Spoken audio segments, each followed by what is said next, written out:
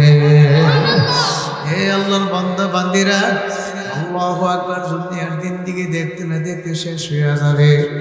এই জিন্দেগি শুরু হয়েছে আর কোনোদিন শেষ বাবারে শুরু হয়েছে আবার শেষ হয়ে যাবে।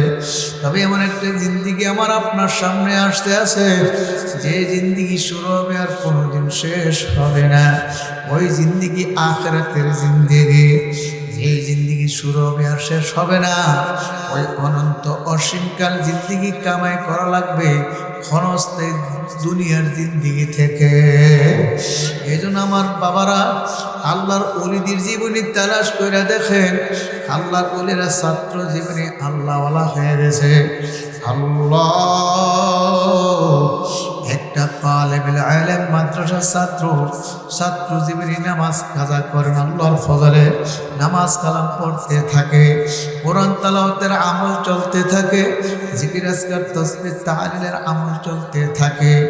এই যে উজানির কারি ইব্রাহিম সাহেব রাহমাতুল্লাহ আলাইহির খলিফা মাওলানা সৈয়দ ইসহাক রাহমাতুল্লাহি আলাইহি হুজুর জীবনী পড়া দেখেন, যেদিন আল্লাহর পক্ষ থেকে তার উপর নামাজ ফরজ হয়েছে, শরীয়তের হুকুম যেদিন থেকে তার উপর ফরজ হয়েছে, ইন্তেকালের আগ পর্যন্ত এক ওয়াক্ত নামাজের তাকবীর উলা ছড়ে নাই। সবাই বলেন সুবহানাল্লাহ। আল্লাহর কুতুব একদিন সৈয়দ ফজলুল করিম রাহমাতুল্লাহ আলাইহিকে ডাক দিল, বাবা সৈয়দ। হুজুর নাম নিয়ে ডাকতেন না, সৈয়দ নিয়ে ডাকতেন। আল্লাহর কুতুব হাজির হয়ে বলে, বাবা যান আপনার সৈয়দ আপনার কাছে হাজির। ডাকতে বলে, বাবা আমি তোমার ডাকছি, একটা কথা জিজ্ঞাসা করব। বাবা যান কি কথা বলেন। বাবার আমি তো অসুস্থ, আমার মাহফিলে তো আমি যাইতে পারি না, আমার মাহফিলে তোমারে পাঠাই, তুমি আমার মাহফিলে যাও এবং আসো। আমার মাহফিলে যাইতে আসতে গাড়ি দিয়ে যাও, লঞ্চে যাও, স্টিমার বিভিন্নভাবে তুমি যাও, এতে আসা যাওয়ায় কোনোদিন কোনো অক্ত নামাজ তোমার কাজা হয়েছিনি। ইসহাক রাহমাতুল্লাহ আলাইহি কথা বলার পরে ফজলুল করিম রাহমাতুল্লাহ আলাইহি বলে, বাবা যান আল্লাহর ফজলে যেদিন আপনার সৈয়দের উপরে শরীয়তের হুকুম নামাজ ফরজ হয়েছে, সেদিন থেকে আজ পর্যন্ত এক ওয়াক্ত নামাজের জামাত আমার ছুটে নাই। আল্লাহর কুতুব মাথায় হাত বুলে বলে, বাবা আমি তো এটাই চাইছিলাম, আমার সৈয়দের থেকে যেন কোনো নামাজ ছুটে না, নামাজ কাজা না হয়। আল্লাহ আমার আপনার থেকে কত নামাজ সরিয়া যায়।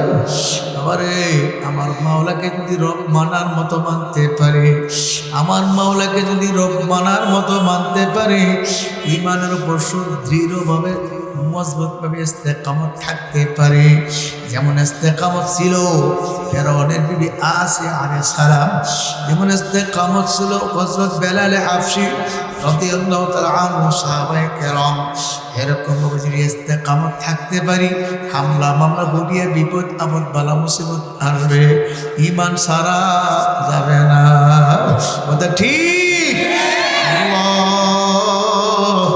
আল্লাহর বান্দারা আল্লাহু আকবার। বাংলাদেশের ভিতরে কত আলেম ওলামা জেল খাটছে, তবে কিন্তু বাতিলের সাথে আপোষ করে নাই। কি কথা ঠিক? কত আলেম ওলামাকে কত নির্যাতন ভোগ করা লাগছে, আমার কত আলেম ওলামার উপরে হাত তুলছে, তারপরে কিন্তু বাতিলের সাথে আপোষ করে নাই। এই অবস্থা চলমান কিয়ামত পর্যন্ত থাকবে। হকের উপরে একটা দল কিয়ামত পর্যন্ত থাকবে। কথা ঠিক নেবে ঠিক? আল্লাহর বান্দারা, আল্লাহর হাবিব মুহাম্মদুর রাসূলুল্লাহ সাল্লাল্লাহু আলাইহি ওয়াসাল্লাম সাহাবায়ে কেরামের সামনে বয়ান করে, বনি ইসরাইলের নবীদের উম্মতের মধ্যে ৭২টা দল হয়েছিল। কয়টা? 72টা দল হয়েছিল। সাহাবায়ে কেরাম শুনে আশ্চর্য হয়ে গেল, হুজুর এত দল, এত দল। আল্লাহর হাবিব বলেন, সাহাবারা তোমরা আশ্চর্য হয়ে গেছো, আমি নবীকে যারা নবী মানে আমার উম্মতের মধ্যে 73টা দল হইবে, ইল্লা মিল্লাতুন ওয়াহিদা, মাত্র একটা দল নাজাত পেয়ে জান্নাতে যাবে, বাকি 72 দল ফিতনা ফাসাদে জড়াইয়া নাফরমানি কইরা জাহান্নামে চলে যাবে। যুরকুন নাউজুবিল্লাহ। সাহাবায়ে কেরাম বলে, ওগো আল্লাহর হাবিব, আমরা যে দলটা জান্নাতে যাবে নাজাত পাইয়া, এই দলের পরিচয় চাই, হুজুর আমাদেরকে এই দলের পরিচয় কইয়া দেন। আল্লাহর হাবিব বলেন, মা আনা আলাইহি ওয়া আসহাবি, আমি এবং আমার সাহাবায়ে কেরাম যে মতে, যে প্রতিনিধি এবং আদর্শের উপরে আছে, এই পথ মত নীতি আদর্শের উপরে যারা থাকবে তারা কিয়ামতের ময়দানে নাজাত পেয়ে জান্নাতে চলিয়া যাইবে। সবাই বলেন সুবহানাল্লাহ। হে আল্লাহর বান্দার, আল্লাহু আকবার। কাজে ঈমানের উপরে পরীক্ষা কিন্তু আমার মাওলাই নিবে। আমার যার ঈমান যত মজবুত, তার পরীক্ষাও তত কঠিন। আমার মাওলা ঈমানের পরীক্ষা নিবে। আমার মাওলা নিজেই বলেছেন, ওয়ালা নাবলুওয়ান্নাকুম বিশাইইম মিনাল খাউফি ওয়াল জু'i ওয়া নাকসিম মিনাল আমওয়ালি ওয়াল আনফুসি ওয়াস সামারাত ওয়া বাশশিরিস সাবিরিন। আমার মাওলা বলেন, নিশ্চয়ই আমি আল্লাহ মুমিন বান্দা বান্দীকে পরীক্ষা করবই করব। আমার মাওলা তাকিদের পর তাকিদ দিয়া বলেন, মুমিন বান্দা বান্দীকে পরীক্ষা করবই করব। ডর ভয় দিয়ে, খোদা অভাব দিয়া পরীক্ষা করব, অসুস্থতা দিয়া পরীক্ষা করব। যারা আমার পরীক্ষার মধ্যে বিপদে পদের মধ্যে সবর করবে, ধৈর্য ধারণ করবে, আমার আল্লাহ বলে তাদের জন্য সুসংবাদ। যখন সুবহানাল্লাহ। অন্য আয়াতের মধ্যে আমার মাওলা বলে, ইন্নাল্লাহা মা'আস সাবিরিন, নিশ্চয়ই আমার আল্লাহ ধৈর্যশীলদের সঙ্গে থাকে। আমার মাওলা পরীক্ষা করছে, আমার মাওলা যুগে যুগে নবীদের উপর পরীক্ষা করছে, আমার আপনার নবীর উপর পরীক্ষা করছে, সাহাবায়ে কেরামদের পরীক্ষা করছে, ফেরাউনের বিবি আসিয়া আলাইহিস সালামের উপর পরীক্ষা নিছে। ফেরাউন ডাক দিয়ে বলে, হে আসিয়া, আনা রাব্বুকুমুল আ'লা। যুরকুন নাউজুবিল্লাহ। হে আসিয়া, আমি তো খোদা দাবি করছি, আমি সবচেয়ে বড় রব। সবাই যুরকুন নাউজুবিল্লাহ। হে আসিয়া, আমি বড় আউস করে নবী দাবি করছি, তুমি আমাকে খোদা দাবি করছি, রব দাবি করছি, তুমি আমাকে রব মানিয়া নাও, খোদা বানিয়ে নাও। হযরত আসিয়া ডাক দিয়ে বলল, হে স্বামী ফেরাউন, আমি তোমাকে রব মানতে পারবো না। আমানতু বিরব্বি মূসা ওয়া হারুন, আমি মূসা এবং হারুনের উপর ঈমান আনছি। যেরকম সুবহানাল্লাহ। কাজী তোমাকে আমি রব মানতে পারবো না, রব আমার আল্লাহ। যেরকম কে? আরো জোরে বলেন, কে? রব আমার আল্লাহ। সুম্মা ইসতাকামু, অতঃপর অটল অবিচল যারা থাকতে পারবে, ইস্তেকামত থাকতে পারবে, আল্লাহকে রব মানার পরে ইস্তেকামত থাকবে, অটল অবিচল থাকবে। হামলা মামলা বিপদ আপদ আসবে, বিভিন্ন নির্যাতন আসবে, তারপর আমার মাওলাকে ভোলা যাবে না, ঈমান ছাড়া যাবে না। আসিয়া আলাইহিস সালামের উপরে তো নির্যাতন শুরু হইল, তবে ঈমান ছাড়ে না, ঈমান ছাড়ে নাই, কালিমা ছাড়ে নাই। পরিষ্কার জানাই দিলে ফেরাউন, আমার মাওলার কালিমার মধ্যে যে কি মজা, কালিমা না পড়লে মজা বোঝানো যাবে না। আল্লাহর কুতুব চরমনে আমার শায়েখ বলতেন, আমারে মাওলার জিকিরের মধ্যে, মাওলার কালিমার জিকিরের মধ্যে যে কি মজা, বাবারে জিকির না করলে বোঝানো যাবে না। যেমন কোনো মানুষ রসগোল্লা খাই নাই, তাকে রসগোল্লার মজা ওয়াজ করে বোঝাইতে পারবে না। রসগোল্লা খাওয়াই দাও, বুঝতে পারবেন তার মধ্যে যে কি মজা। ঠিক মাওলার জিকির যারা করে না, তাকেও জিকিরের মজা বোঝানো যাবে না। কি কথা ঠিক? আল্লাহু আল্লাহ। ইব্রাহিম সাহেব রহমাতুল্লাহি আলাইহি জিকিরের মজা বুঝছিল। কারি শামসুল হক সাহেব রহমাতুল্লাহি আলাইহি জিকিরের মজা বুঝছিল। মুবারক করিম সাহেব রহমাতুল্লাহি আলাইহি আগারে জিকিরের মজা বুঝছিল। ইসহাক রহমাতুল্লাহি আলাইহি জিকিরের মজা বুঝছিল। ফজলুল করিম রহমাতুল্লাহি আলাইহি। আল্লাহ আর আমার মাওলার জিকিরের মজা পাইছে, কোন অবস্থায় জিকির ছাড়াতে পারবে না। আমার মালিকের জিকির তাদের থেকে ছাড়াতে পারবে না। যতই বাধা দেবে তত জিকিরের মজা পাতে থাকবে। যেরকম সুবহানাল্লাহ, আল্লাহু আল্লাহ। এই জন্য আমার বাজানদেরকে বলবো, আমার মাওলা যখন ইমানের পরীক্ষা নেবে তখন মনে করবেন আমার মাওলা উত্তীর্ণ করবে, তবকা বাড়ায় দিবে। যেরকম সুবহানাল্লাহ, আল্লাহ। কাজে ইমানের পরীক্ষা নিলে আমার মাওলার পরীক্ষা পাস করা লাগবে। আল্লাহ আল্লাহ। ইমানের পরীক্ষা নিয়েছে বেলাল হাফসির আম্মু থেকে কঠিন নির্যাতন ভোগ করলো, ইমান ছাড়ে নাই। এত কঠিন নির্যাতন পাথর বুকের মধ্যে চাপা দিয়া উত্তপ্ত গরম বালির উপরে চিৎকারে শোয়া টানতে লাগলো। আবার এই গায়ের চামড়া খসে খসে পড়লো, তবু কিন্তু কালিমা ছাড়ে নাই। এত নির্যাতন করলো, কালিমা ছাড়ে নাই। ফেরাউন এত নির্যাতন করলো আসিয়া আলাইহিস সালামকে, তবু কালিমা ছাড়ে নাই। ডান হাতে পেরাক মারে, বাম হাতে পেরাক মারিয়া, ডান পায়ে পেরাক মারলো, বাম পায়ে পেরাক মারলো।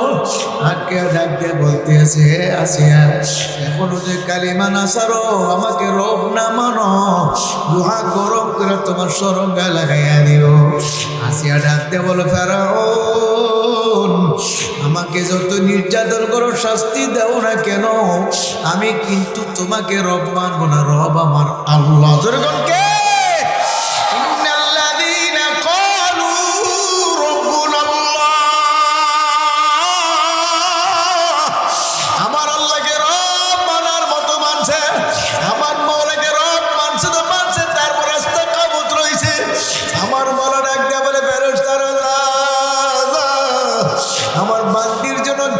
হাজার হাজার ফেরেশতা নাজিল করে, ফেরেশতারা পাশে আসিয়া বসে আর বলবে, বলতে থাকবে, হে আল্লাহ পাকের বান্দা বান্দি, তোমার কোনো ভয় নেই, তোমার কোনো চিন্তা নাই। তুমি যে মাওলার জান্নাত কামাই করছো, এই যে দেখো জান্নাত দেখা যায়। যেরকম সুবহানাল্লাহ। আল্লাহ পাকের নেককার বান্দা আমাদের স্বপ্নের মতো দেখতে পারবে। জান্নাতের দরজাগুলো টাস টাস করে খুলে গেছে। সুবহানাল্লাহ। জান্নাত দেখি অন্তরটা জুড়ে যাবে, কলিজা ঠান্ডা হয়ে যাবে, আর বলতে থাকবে আমার মাওলাই কই, আমার মাওলাই কই, আমার মাসুক কই। আল্লাহ আল্লাহ। আমার মাওলা যে বান্দা বান্দির নেককার বান্দা বান্দির মওতের সময় জান্নাতের ফেরেশতাদের প্রেরণ করে, ফেরেশতারা আসিয়া যে আমার মাওলার জান্নাত দেখায় দিয়ে। সুবহানাল্লাহ। এর বাস্তব প্রমাণও আছে। আল্লাহ আল্লাহ আল্লাহ। আমি গেছিলাম কুমিল্লা জেলা মুরাদনগর দিলালপুর গ্রামে মাহফিল করার জন্য। আমার পাশে চরমনার কয়েকজন মুজাহিদ পয়সা বলে, হুজুর আমাদের বিডিআর মুজাহিদ তো ইন্তেকাল করছে, ওনাকে আমিও চিনতাম, আমাকে উনি চিনতেন, বড় মহব্বত করতেন। আমি ইন্না লিল্লাহ পরে বললাম, ভাইজান কিভাবে কি হইল? হুজুর অসুস্থ অবস্থায় বিছানায় পড়া ছিল। আল্লাহু আকবার। তখন বলে, হুজুর এত সুন্দর মরণ। আমি বললাম, ভাইজান কিভাবে কারগুজারি বলেন? হুজুর তার ছেলেরা আমাদেরকে বলছে। আল্লাহু আকবার। ছেলেদের মেয়েদেরকে বলতে আছে, আমার একটু তুলে বসায়া দাও। শোয়া থেকে ছেলে মেয়েরা উঠায় বসায়া দিল। বসা অবস্থায় সামনের দিকে তাকাইয়া সালাম দিলে স্পষ্ট, আসসালামু আলাইকুম ওয়া রাহমাতুল্লাহ। সামনের দিকে তাকায় সালাম দেওয়ার পরে ছেলে মেয়ে বলতে আছে, আব্বু কেউ তো আমাদের ঘরে আসে নাই, আপনি কাকে সালাম দিলেন আমরা তো বুঝতে পারি নাই। তখন ডাকতে বলে বাজার আমি কাকে সালাম দিছি তোমরা বুঝবাও না চিনবাও না, জিকির করো লা ইলাহা ইল্লাল্লাহ, লা ইলাহা ইল্লাল্লাহ, লা ইলাহা ইল্লাল্লাহ, লা ইলাহা ইল্লাল্লাহ, লা ইলাহা ইল্লাল্লাহ, লা ইলাহা ইল্লাল্লাহ, লা ইলাহা ইল্লাল্লাহ মুহাম্মাদুর রাসূলুল্লাহ। আর এভাবে জিকির করতে আছে। আমাকে বলে হুজুর চরমনের ময়দানে আজানের পরে যে কায়দে জিকির হয় ঠিক সেই কায়দে জিকির শুরু করে দিল। ছেলে মেয়েদেরকে বলে তোরও জিকির করো, ছেলে মেয়েরও জিকির করে, সেও জিকির করে। জিকির চলমান অবস্থায় দেখে আল্লাহর মধ্যে ঢুল্লা পড়ে গেছে। ছেলে মেয়েরা ধরে দেখে নাই নাই নাই, এত টাকা ডাকলো আর তো টাকা জবাব দিতে পারে। আল্লাহর বন্ধু দুনিয়া থেকে বিদায় হয়ে গেল।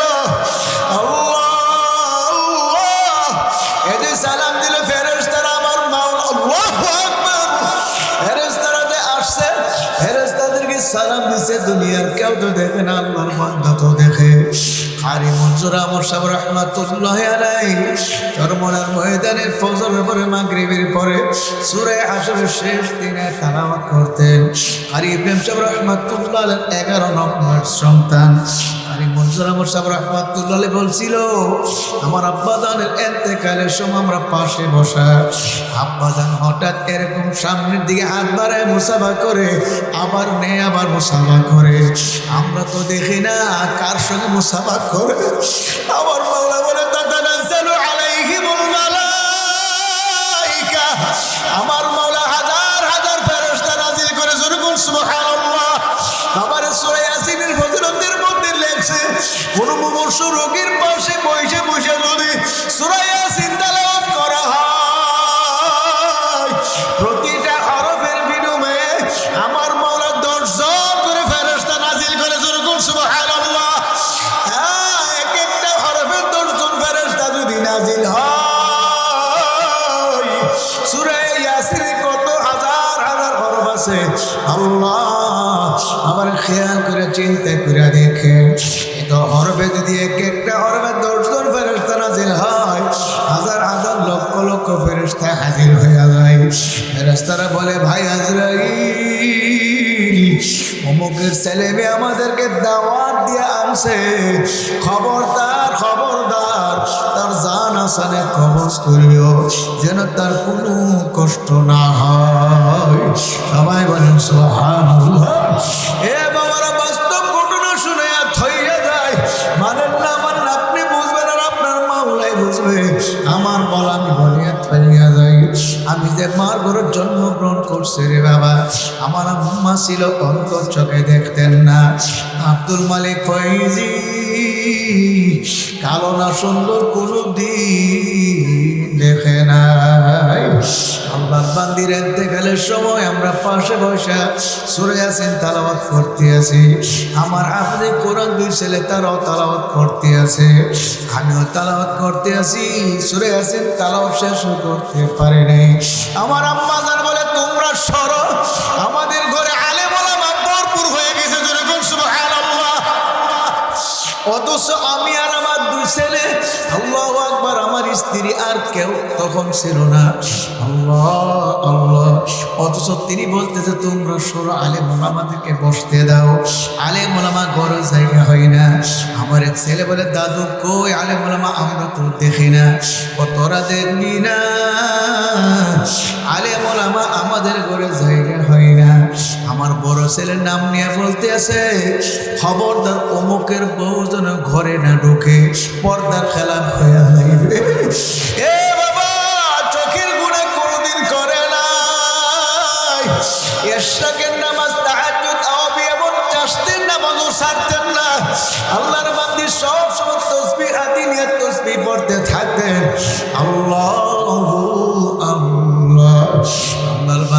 প্রতি সোমবারে রোজাও রাখতেন। আল্লাহর হাবিব যে সোমবার রোজা রাখতেন তিনিও রোজা রাখতেন। আর আমার মাঝে মাঝে বলতেন, বাবা এত দূরে দূরে সফরে যাও, আমি মারা গেলে কেমনে আসি আমার জানাজা পড়াইবা? আমি বলতাম, মা আমার মাওলার কাছে দোয়া করো, মাওলা যেন আমাকে বাড়িতে রেখেই নেয়। আল্লাহর পাকের কি কুদরত, উত্তরবঙ্গ সফর করে 3-4 দিন পরে বাড়িতে আসছি। ফজর নামাজ মাত্র পড়ে ঘুমাইছি। 8টা, 8:30টার দিকে আমার ছোট মেয়েটা কে তুলে, বাবা যা আমার দাদু বড় অসুস্থ, জলদি বাসায় চলেন। আল্লাহ আল্লাহ। এ আমার বাবারা, এ পর্দার মা বোনেরা, আমার মাওলাকে যারা রাজি আর খুশি করতে পারবে, আমার মাওলা তার মওতের সময় ঈমানের সাথে মরণ দিবে। যেরকম সুবহানাল্লাহ। আল্লাহ হাবিব হুজুর রহমাতুল্লাহ আলাইহির একজন মুরিদ, কুমিল্লা তারপরে পীরজি হুজুর সদর সাহেব রহমাতুল্লাহ আলাইহি, এই 3 বুজুর্গের সঙ্গে তার তাআল্লুক ছিল, সম্পর্ক ছিল। ওনার ইন্তেকালের সময় আল্লাহু আকবার, এলাকার মসজিদের ইমাম সাহেব, মুয়াজ্জিন সাহেব, মুসল্লিয়ানে কেরাম ওনার সাকরাতের খবর শুনে তারা গেল দেখার জন্যে। তারা যায় পাশে বসে আছে, হঠাৎ ওই আল্লাহর বান্দা জবান খুলে গেল, ডাকতে আছে, আপনারা চুপচাপ বসে আছেন কেন? হাবিব হুজুর, পীর হুজুর, সদর সাহেব হুজুর আসছে, আমাকে বলে এখনই কালিমা পড়ার সময়। সবাই বলেন সুবহানাল্লাহ। তারা বলে, কই হাবিব হুজুর? তিনি তো কামরায় নির্জর ঘুমায় রয়েছে। কই সদর সাহেব হুজুর? তিনি তো গহর ঢাকা মাদ্রাসার মসজিদের মেম্বরের মেহরাবের পাশে ঘুমায় রয়েছে। কেমনে? কই কই যে আমার সামনে বসা। আল্লাহু আকবার। আমাদের জামিয়ান হুসাইন সাবেক নাজিমে তালিমাত আল্লামা আব্দুল নূর নাজিম সাহেব রহমাতুল্লাহ আলাইহি ইন্তেকালের আগের দিন রাত্রে স্বপ্ন দেখছে বড় হুজুর ফখরে বাঙ্গাল রহমাতুল্লাহ নেওয়ার জন্য আসে। বড় হুজুর আসছে আর ফখরে বাঙ্গাল আসছে নেওয়ার জন্য। তিনি আসর নামাজের পরে আসর নামাজের পড়ার জন্য উযু করলেন। ওযু করে নামাজ আদায় করলেন। নামাজ আদায় করে বলতে আছে, আমার বোঝার সময় নাই। বড় হুজুর আসছে, ফখরে বাঙ্গাল আসছে, আমাকে নেওয়ার জন্য আসছে। এ কথা বলার কিছুক্ষণ পরে আল্লাহর বান্দা দুনিয়ার থেকে চলিয়া গেছে। আল্লাহ আল্লাহ আল্লাহ। আমার মাওলা বলে, ফেরেশতারা যাও, আমার এই বান্দা যার সাথে সম্পর্ক ছিল, আমার ওই বন্ধুর সাথে সম্পর্ক ছিল, আমার বন্ধুর সুরত দুনিয়া যাও। সুবহানাল্লাহ। এ আল্লাহর বান্দা বান্দিরা ভালো করে বুঝিয়া চিন্তা করে কবরে যাইয়ে, কবর এমন এক নির্জন ঘর, কবরে গেলে কিন্তু কোনো দলের পরিচয় চলবে না, কোনো নেতার পরিচয় চলবে না। ওই কবরে একা একা থাকা লাগবে। কি নিয়ে কবরে রওনা করছেন, খালি ভালো করে চিন্তা করে কবরে যায়। যদি বলেন হুজুর আমার পায়ে ধরলে আমি গুনাহ কাজ করবো না, নেকের আমল ছাড়বো না, আমি এত মানুষের সামনে ওয়াদা করছি, 1 বার না 2 বার না 5 বার না 100 বার না 1000 বার পায়ে ধরবো, ও গুনার কাজের কাছেও যায় না। কেননা একটা কবিরা গুনাহ নিয়ে যদি কবরে যাও, কমপক্ষে 7000 বছর জাহান্নামের আগুনে জ্বলা লাগবে। জাহান্নামের আগুনে তো কঠিন, এর একটা সেকেন্ডের আযাব সহ্য করার ক্ষমতা কোনো মানুষের নাই। আল্লাহ, এ বাবারা ফেরো ফেরো, আমার মাওলার দরবারে ফেরো, গুনাহ থেকে ফিরিয়ে তওবা করি আমার মাওলাকে আল্লাহ ডাকেন। আল্লাহ আল্লাহ আল্লাহ করে যদি ডাক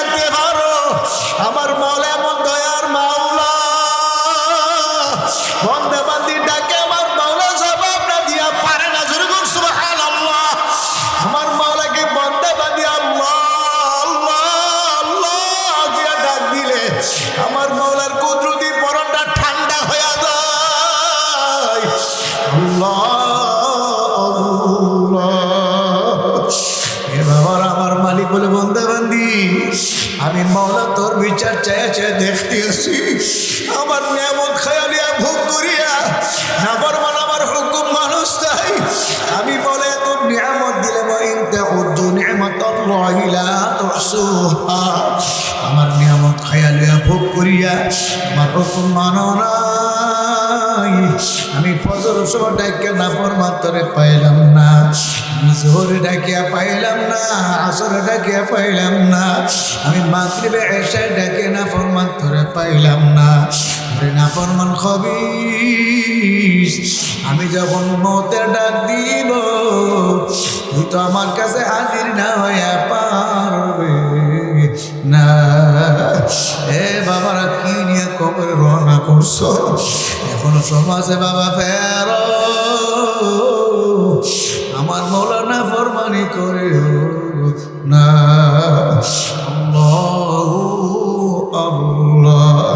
আমার মালিক বলে বন্ধা বান্ধে আমি বিচার চাই দেখতে আসে দুনিয়ার মধ্যে তোরা ফসল করছো ধানের ফসল কত ফসল করছো ফসল উপযুক্ত হয়ে গেলে কাটিয়ে ফসল বাড়িতে ফোটায় আনছো যেমন ধান ফসল করছো ধান যখন পাকিয়া যায় মেশিন দিয়ে ধান কাটিয়ে সরিয়া ওলার মধ্যে তুললে যারা দিছ যারা দেওয়ার পরে যে ধানের ভিতরে চাউল নাই চিটা ধানকে আলাদা করছো আর ভালো ধান বলে ডুলে যাবে যত্ন করিয়া রাখছো আমি মাওলা তোমাদেরকে দুনিয়ার মধ্যে ফসল হিসেবে পাঠাইছি আমি মাওলা তোমাদেরকে বড় দিয়া করে করে তুলিয়া কিয়ামতের ময়দান নামক কুলার মধ্যে তুলব আমার একটা কুল আছে কুলার নাম কিয়ামতের ময়দান সুবহানাল্লাহ আমার কিয়ামতের ময়দান নামক কুলার মধ্যে তুলিয়া আমি মাওলা একটা যারা দেব যারা দিয়ে নেককার আর গুনাহগারদের আলাদা করব আমার মালিক বলে বান্দা বান্দি আমি কেমনে যারা দেব তোমরা কোরআন খুললে দেখো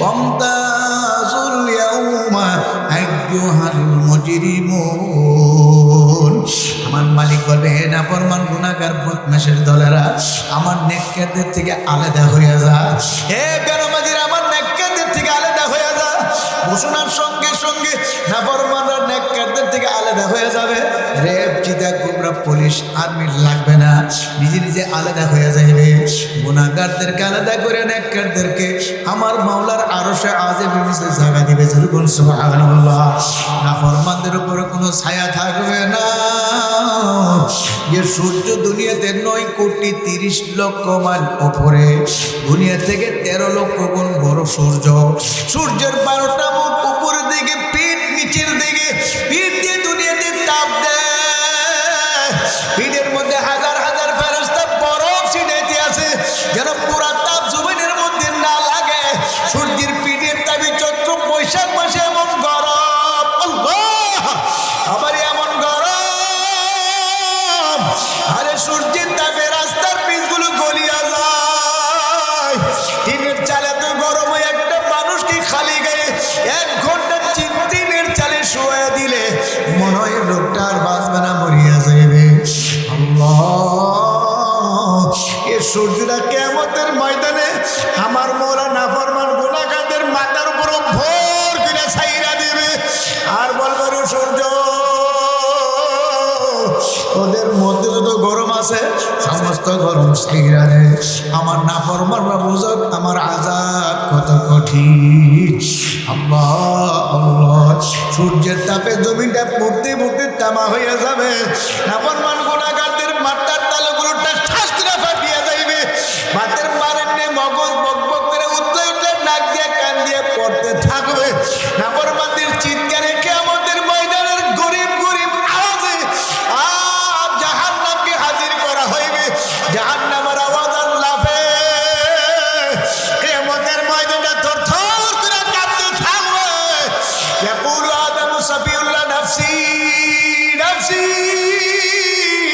ويقول إبراهيم خليل الله نفسي نفسي ويقول الله أكبر إسماعيل ذبيح الله نفسي نفسي আদম আলাইহিস সালাম থেকে ঈসা আলাইহিস সালাম পর্যন্ত সমস্ত নবী রাসূল এই অবস্থা দেখিয়া নিজের জন্য সেজদা করিয়া কাঁদবে আর বলবে মালিক আমাকে বাঁচাও আমার উপায় কি কোন নবীর স্ত্রী পুত্র ছেলে মেয়ের খবর থাকবে না আমার উম্মতের খবর